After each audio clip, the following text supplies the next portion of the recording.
Hi guys, it is Cass. I am a psychic medium and I want to share an experience that I had earlier this week that I thought you guys might like to hear. It's just interesting. Life as a psychic medium is certainly never dull, so I wanted to share it with you guys. So earlier this week I went to go see a medium perform live. This was a room full of like 125 people, I would say. And I was just going to observe, how she does it, similar to the lives where she's just doing spirit led, where she brings through a loved one and then connects them, finds the person that it's for in the audience, and then gives them a reading.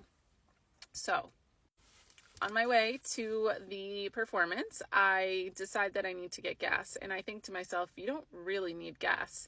And you're going to make yourself late if you get gas. And I was kind of like, this is weird that I'm doing this, but I'm just going to do it. Story of my life.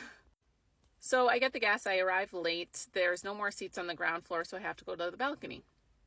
I get up to the balcony and it's very peculiar.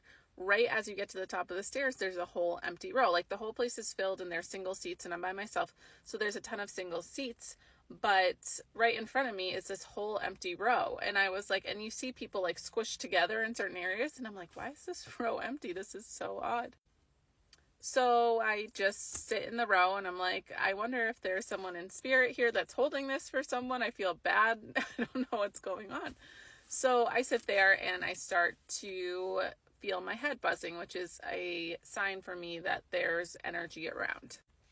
At this point in my journey, I have head buzzing occasionally when I'm out and about doing my thing in life, but I just ignore it. It goes away. And I do not typically start to feel spirit around unless I am looking to connect. I might be aware of spirit, but I don't actually feel spirit come close until I'm starting to connect. So I am feeling a lot of energy as I sit in this row. And I'm trying to just ignore it, and I start to feel into it a little bit because I just can't ignore it, which is very rare for me. And I start to feel that the woman that's directly behind me is going through a lot of grief. I mean, there was a lot of energy in that room just because of the people that were coming to see this medium, that were hoping for a reading and definitely grieving. But particularly the woman right behind me was, just really going through deep grief. I could feel it. So I start to be like, well, why am I feeling this so strongly? This isn't normal for me. A lot of people are grieving here, right? So I am like, am I supposed to tune into her? And that's why I'm sitting here in this weird row? Am I supposed to, if she doesn't get a reading, am I supposed to connect to someone for her? But I do not do that out in public. But then I'm like, well, maybe I would make an exception because she's here for mediumship. I always don't do that because you never know if somebody's ready to hear. It's not my place to decide. So I'll only do it if spirit really, really pushes me. Only has happened a few times. So I'm just sitting there contemplating what the heck do I do? And why is this happening? So I start to feel into it a little more as I wait for the medium to start her performance. And I feel a male energy step forward, and he's younger, and I do feel like it's her son. And I'm like, oh God, she lost her son. I'm so sorry. I'm going through the reading I'm about to give her. And he's like, don't worry, I'm going to come in first. And I was like, what? Don't worry, I'm going to come in first. And I was like, am I hearing that right?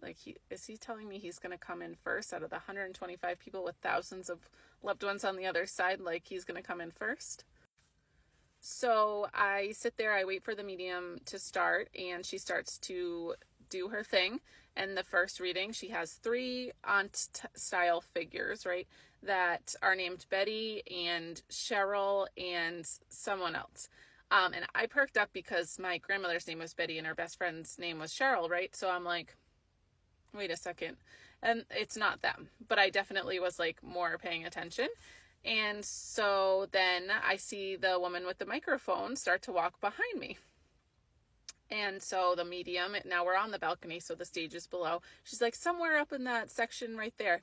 And I'm like, oh my God, are they going to the woman right behind me that I was feeling this energy for? And lo and behold, she could take the 3 aunts named Betty, whatever it was, Cheryl, and I can't remember the third one.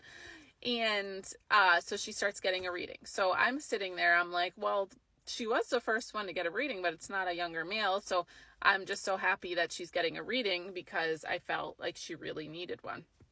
And for some reason that night was particularly important for her to hear from someone. So it's 5 or 6 minutes in, I fully convinced myself that I just misunderstood what was happening. I probably heard something from the aunt figures, like, we're going to come in first, but felt another male energy. Now I'm wondering, like, who is the son? Who is he here for? Is he going to come in? And yeah, that's where I'm at about 5 or 6 minutes into the reading. The medium is mid-sentence, like, okay, and Cheryl used to like to bake sugar cookies, or, whatever the evidence was. And she stops and she goes, wait a second, you just lost a son. And you guys, it can be a really surreal experience, even for me, to have confirmation of what I'm experiencing is real. Because sometimes, I don't know, being human and having these gifts is just an odd experience sometimes. So I'm sure that woman's face was like, but if you had a camera on both of us, my face was probably like, like I saw a ghost.